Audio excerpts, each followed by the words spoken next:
Morning Show with Anthony on 92.9 and 96.9 EHM. Happy to welcome back to the program. It's been a couple of years since we had the chance to talk to him. He's got a new record, a tour planned, a date in our area, Space at Westbury, March 8th. We bring on the program Warren Haynes. Warren, how you doing, man? Great. How are you doing? I'm doing really good. Thanks for giving us a little bit of time this morning. Sure.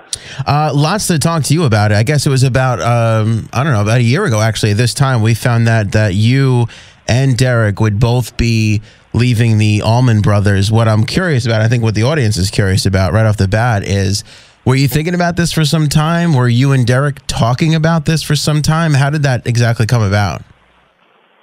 Well, it got pretty misconstrued in the press, I think.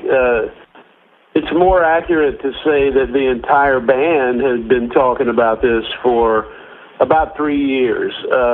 For 3 years, we had been having discussions about making the 45th anniversary the final tour for the Allman Brothers. And it's something that we all agreed on.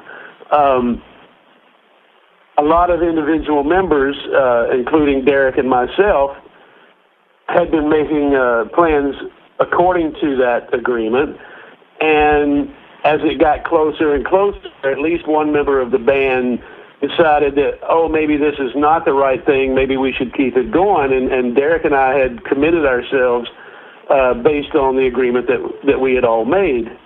So when the press release came out that Derek and I left the band, that's not really what happened. We were just honoring an agreement that the entire band had made based on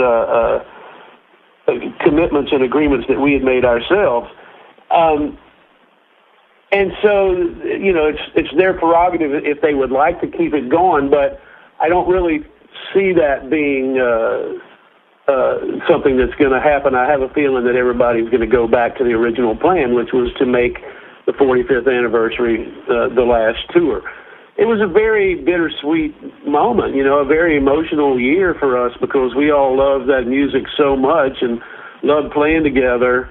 I was in the band for 25 years. That's a huge part of my life. Yeah, no, I totally agree. Bittersweet's a great word because on one hand, you get to play all this music that you love and, like you said, 25 years that you really became a fabric of. But on the other hand, you got Gov't Mule, which you really kind of started from the ground up. I could see the pull to want to kind of spend more time with that band and project. Yeah, that's part of it, but that wasn't really the major factor because the Allman Brothers only take up a small part of the year. Anyway, I think the original decision that was made, as I mentioned, by the entire band was this is the right thing to do. We want to all go out on a high note. The 45th anniversary seems like the time to do it. And, we didn't look back, but apparently some people did.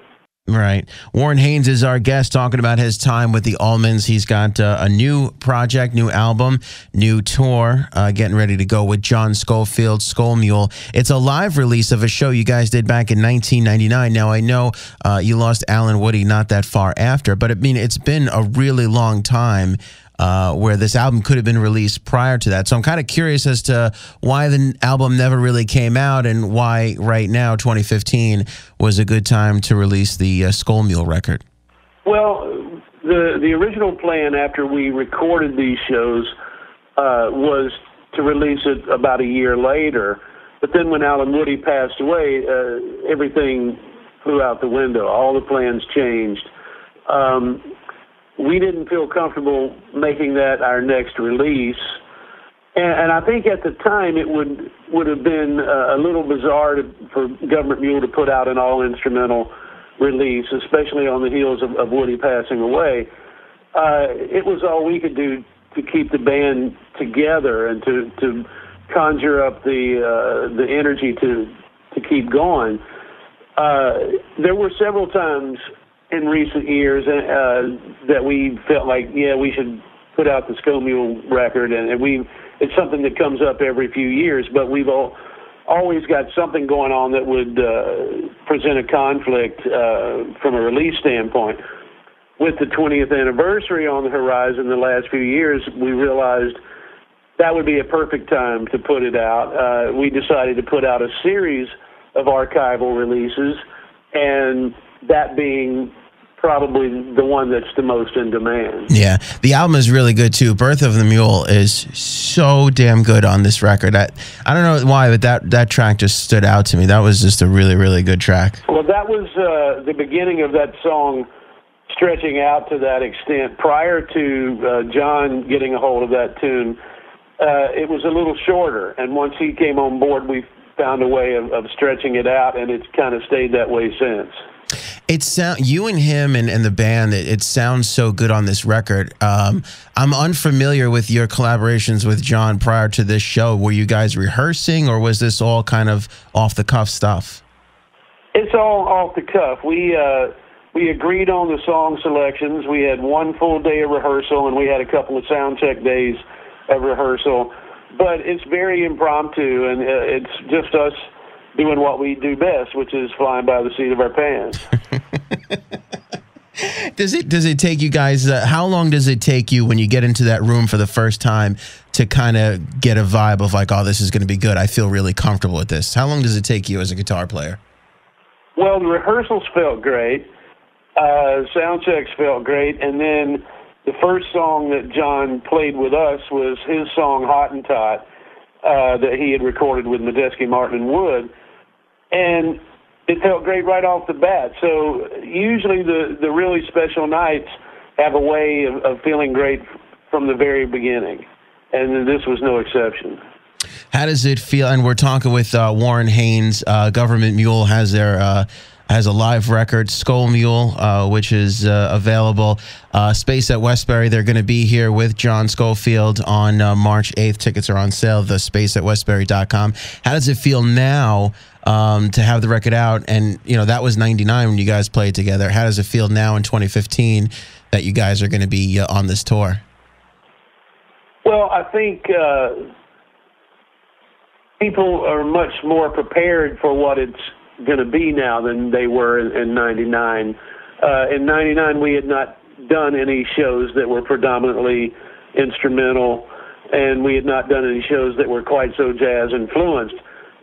Since that time, we've kind of gone all over the map, and this is going to come as a lot less of a shock to people.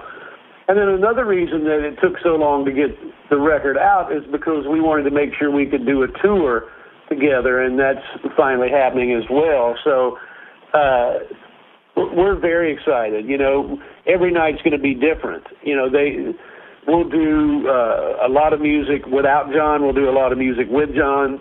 We'll do a lot of music that's not instrumental. It's going to be different every show, and of course the shows will be two sets like always. Sweet. Looking forward to it March 8th right here in our area at the Space at Westbury. Last question before I let you go, Warren. Any plans for some studio time with Gov't Mule? Is there a studio release on the horizon? Well, I'm working on a solo record right now that I'm hoping to have out in 2015.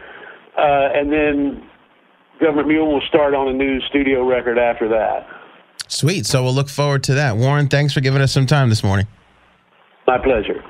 You know, like Robert Downey Jr. I've been working on, and he talks like a human Twitter feed. Ever since Iron Man, he talks in little phrases, and it's always about him. He could be giving out an Academy Award, one of the biggest awards in the world, to be like, these people deserve your applause almost as much as I do. #awesome.